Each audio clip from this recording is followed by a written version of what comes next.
Have you ever wondered how the most powerful empire in history could also be the one that slowed the modern world down? Britain invented the Industrial Revolution. Steam engines, railways, telegraphs, vaccines, all born here. But behind that success story lies something darker. A system that decided which inventions the world was allowed to see and which would be buried forever. Some inventions vanished not because they failed, but because they succeeded too well.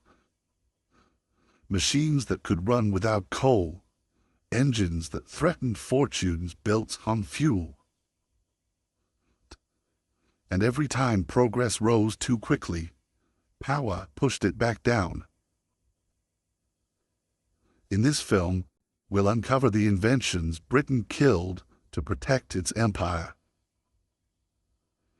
From ships that could run without coal to machines that might have ended child labor a century early. We'll meet the inventors who were silenced, the politicians who feared them, and the industries that made sure progress came only when it was profitable. You'll see how that hunger for control shaped everything, its wars, its colonies, even its science. Oh, because when discovery threatened power, knowledge itself became dangerous. And those choices didn't just shape history, they shaped the future you live in today. Because history isn't only about what was created, it's also about what was destroyed. And some of the most important inventions never left the drawing board. Britain saw itself as the engine of progress, the nation that built the modern age. But within its own walls, every new idea sparked a debate about control, cost, and power. The empire worshipped invention, but feared disruption. Its craftsmen perfected detail, yet its rulers demanded stability. Progress printed headlines faster than anyone could read them.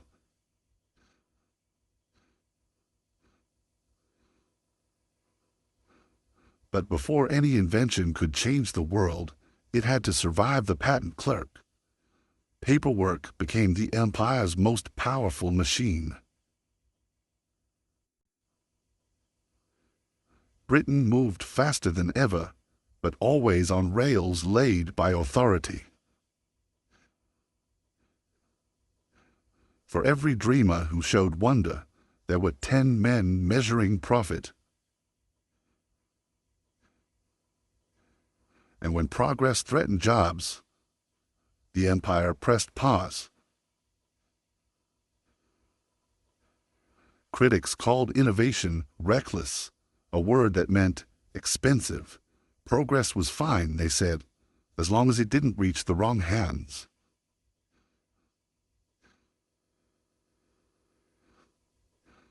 The empire loved machines more than the people who ran them. Even in schools, invention was faith and fear. Every discovery divided the empire between those who saw change as profit and those who saw it as chaos. Yet despite the doubt, builders kept pushing steel and vision across the horizon. Owners knew progress could multiply wealth or erase it.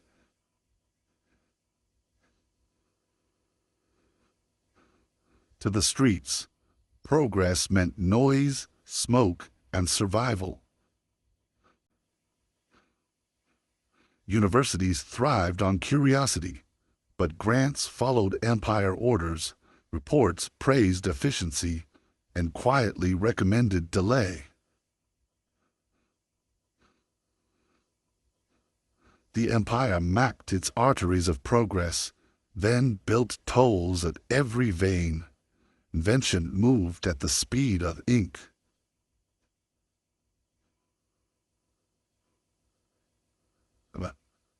By the mid-century, even vision felt routine.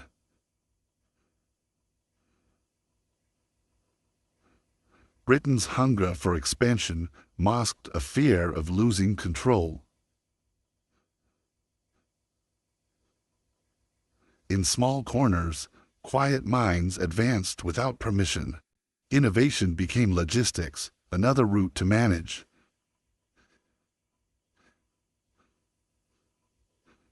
And still, creation roared through iron and sweat. Leaders promised prosperity while slowing the pace of change. From rooftops, the city looked unstoppable until you read the fine print. For many inventors, approval was harder than invention itself. Progress rat on fatigue, paid in pennies. Thousands of designs never left the desk. Curiosity stared upward, while policy looked down.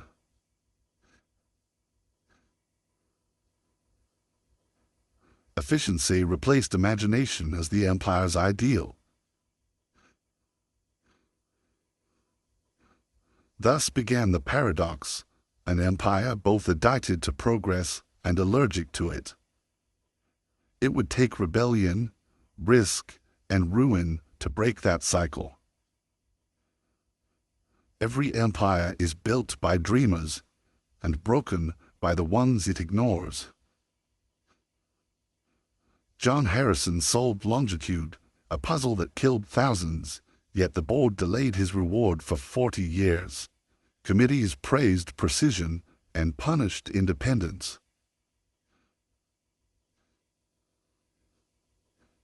His machine never faltered. The system did. Britain's inventors worked in noise, so loud it drowned their names. Brunel dreamed a railway moved by air itself. A train that breathed through its own lungs. When investors panicked, the story became failure, profitable failure. Brunel moved on. The idea was sealed away. Others chased power in the air itself, electricity, mysterious and invisible. One spark in Westminster could have changed every city night. But the city council voted it too bright, too costly, too new.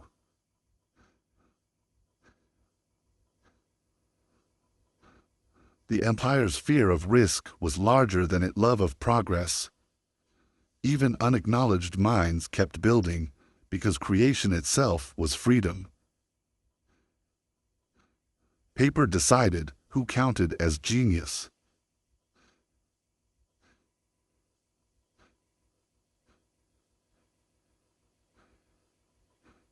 Messages outrun ships, but not the mission. Between miracles and maintenance lay the British middle way. Slow, safe, profitable. Money followed safety, not imagination.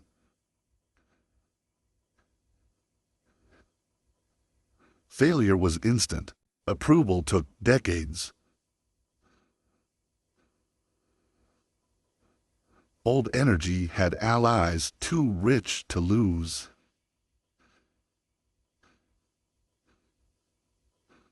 Yet new ideas spread in whispers, faster than decrees could silence them. Each success somewhere meant an audit somewhere else.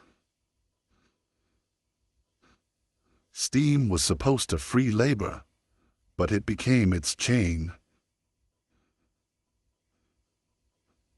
Progress measured in injuries per shift.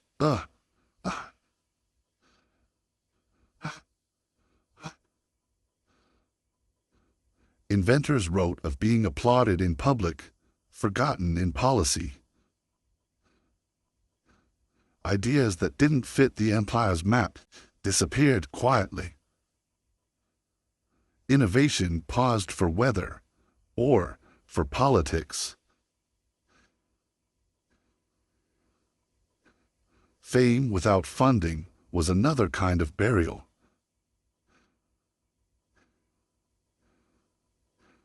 What is progress, he wondered, if it stops at Parliament's door? Eventually, even suppressed ideas find another engine. History remembers invention, rarely the inventors. But buried innovation never dies. It waits. Progress became a secret weapon, guarded, rationed, classified. The Royal Navy held blueprints that could have changed warfare and hid them.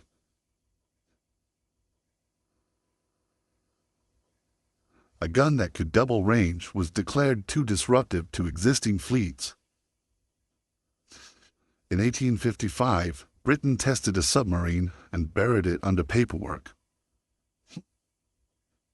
When knowledge turned dangerous, it became property of the Crown.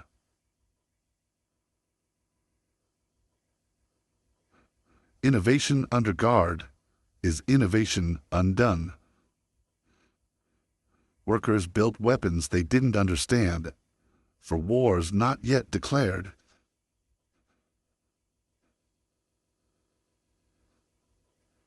Science advanced by accident. Policy advanced by fear. The empire spied not only on enemies, but on its own engineers. Every signal was monitored, every message logged. The Espionage Acts turned curiosity into treason. Inventors who asked the wrong questions found themselves suspects. Entire laboratories locked overnight, projects erased from record. Yet some carried their ideas home, safe from committees. Innovation survived the empire in exile. New machines were tested, marked, shelved.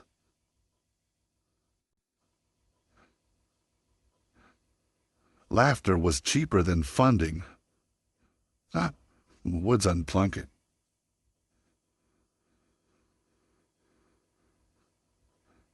Every rejected idea left a paper ghost behind. Standardization meant safety for bureaucrats. Some secrets burned conveniently.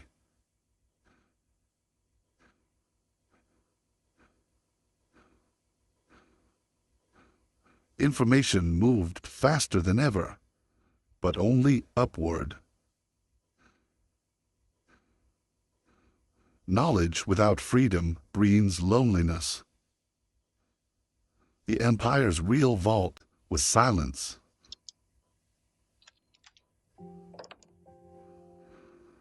Even on the front, invention raced bureaucracy. What the empire couldn't hide, it rewrote.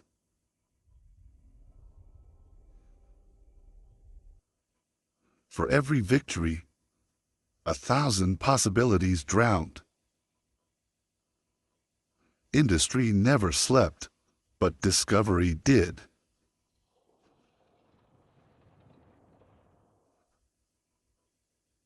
Those who questioned policy vanished into archives. Decades later, the world called them novelties. The empire promised safety and traded it for silence.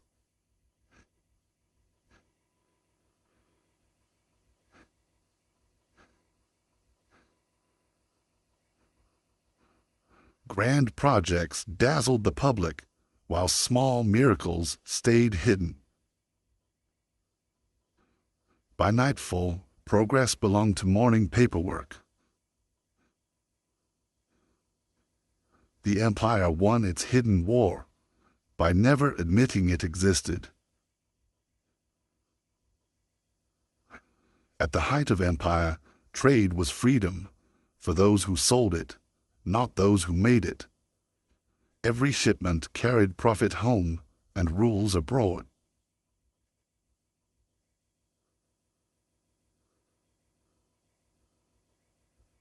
The empire measured the world in miles of monopoly.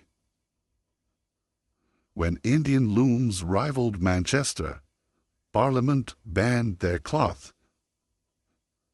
Factories replaced hands, and colonies became customers.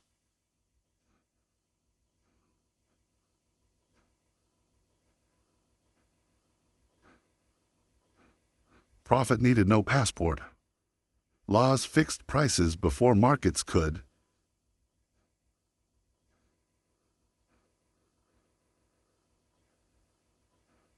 Cheap labor powered expensive cities. Goods moved faster than justice.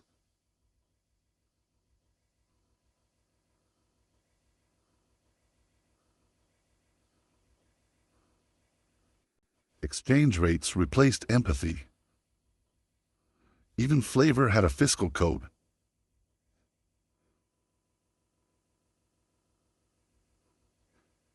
At home, efficiency became ideology.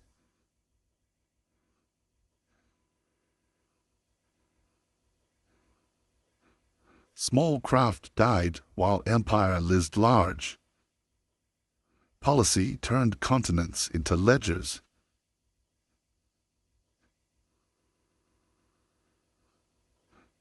Nothing left port without profit.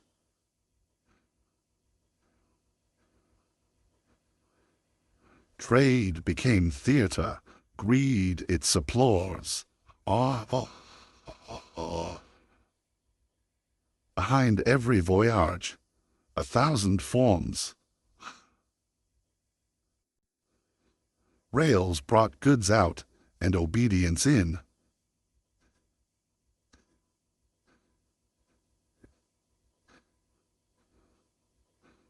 Wires bound markets tighter than borders. Control tasted sweet in silver cups.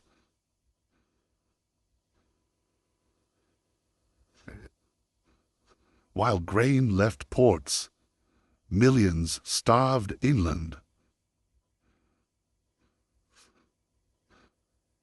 The empire called it trade balance. Speculation replaced salvation. Oh, yes. What? Every conquest needed a spreadsheet.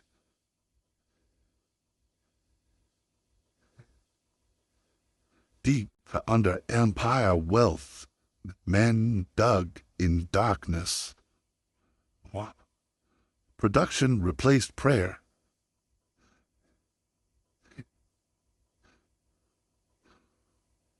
Even water carried imperial residue.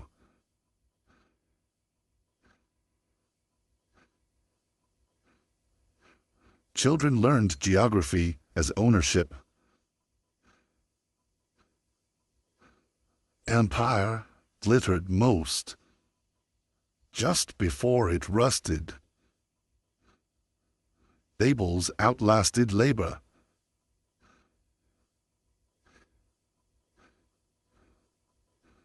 Expansion slowed, but appetite did not.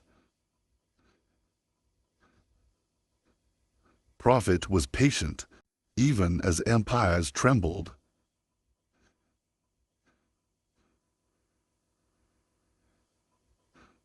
Control was the empire's first product, and its last addiction. Progress had a price, and the first to pay it were those who could least afford to.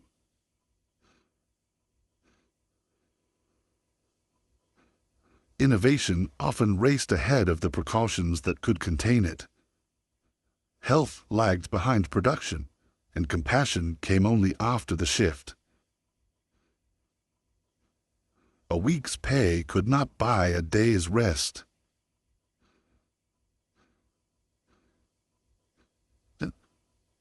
The industrial progress built its monuments beside misery.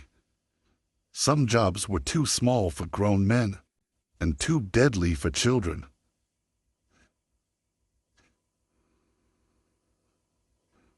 When machines took hands, hunger took homes. Progress wore velvet gloves.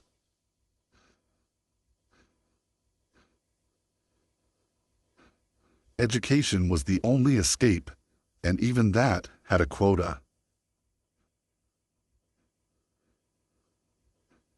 They found music between machines.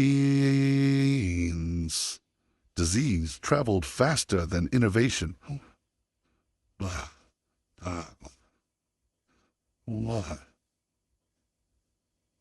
At last, the voices of the invisible began to print themselves. What began as whispers became footsteps.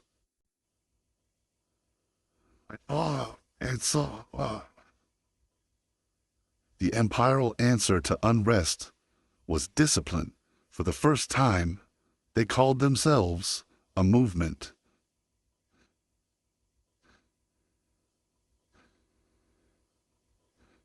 Dreams of rest often replaced dreams of change.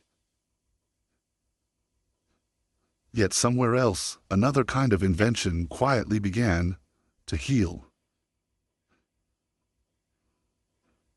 The discovery of disease was the first rebellion of science against neglect. Innovation turned from steel to skin.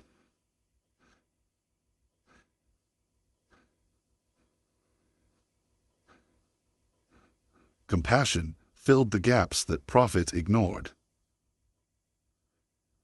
Machines rested more than the people who served them.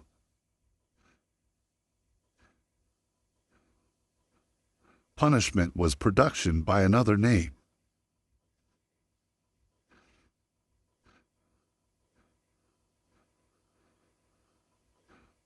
The idea of fairness began in the dark. Hope was rationed, but it was never gone. Each dawn still brought the chance to start again. Slowly, voices forced ink to become law.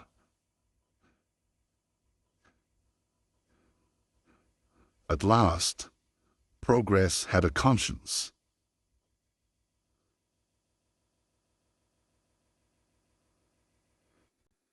It wasn't victory, it was survival with dignity. Every comfort we enjoy today is built on their exhaustion. Centuries passed and the empire fell, but its logic never did. Today's engines hum to the same rhythm that once turned mill wheels. Trade still rules, only the ships have changed.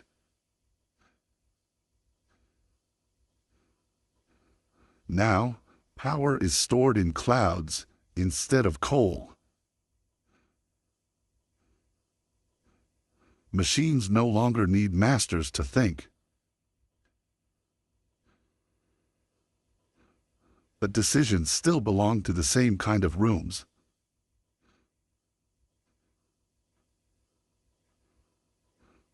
The uniforms changed, routine did not. Automation is progress without faces.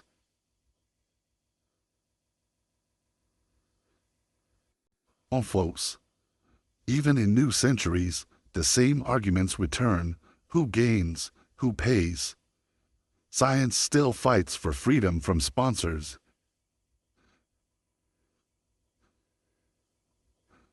Paper still decides what progress looks like.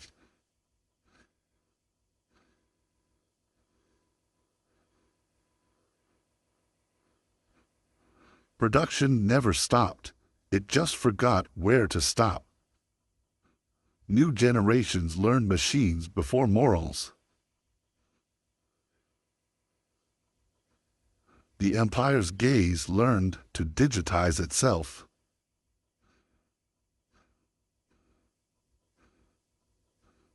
Distance shrank. Control expanded. Even data found its colonies offshore.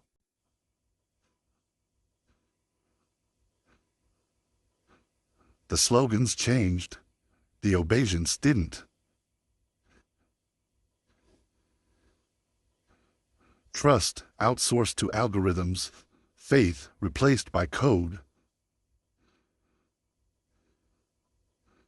Modern production hides the same inequities behind glass and code. The new empire runs on data, invisible but absolute. Still, there are always those who challenge the silence. History now fits in drives the size of a hand.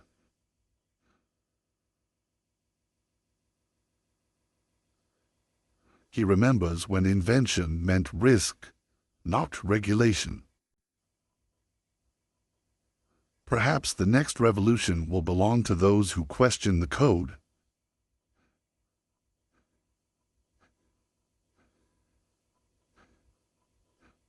Revolutions now begin in basements, not battlefields.